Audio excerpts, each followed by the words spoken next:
அலாஸ்கால அங்க வாழ்ற எஸ்கிமோஸ் அவங்க கிராமத்துக்குள்ள நுழைஞ்சு அவங்க மக்களையே சாப்பிட நினைக்கிற உல்ஃப்ஸ கொல்றதுக்கு ஒரு டெக்னிக் வச்சிருக்காங்க.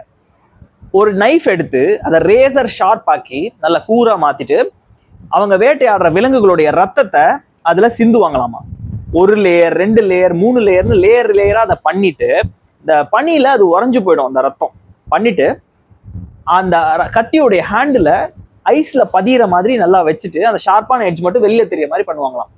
இந்த வேட்டையாடுற வர்ற ஓநாய்கள் அந்த கத்தியில இருக்கிற ரத்த வாடைக்கு அதை நக்க ஆரம்பிக்குமா. அப்படியே லேயரா எடுக்கும்போது ஒரு ஸ்டேஜ்ல தன்னோட நாக்கையே வெட்டிக்குமா. ஆனா அந்த பசி வெறியில அந்த ஆசையில தன்னோட ரத்தத்தையே உறிஞ்சிடுறோம் அப்படிங்கிறத மறந்து வெறித்தனமா செய்ய ஆரம்பிக்குமா. அப்புறம் செத்து போயிடுமாமா.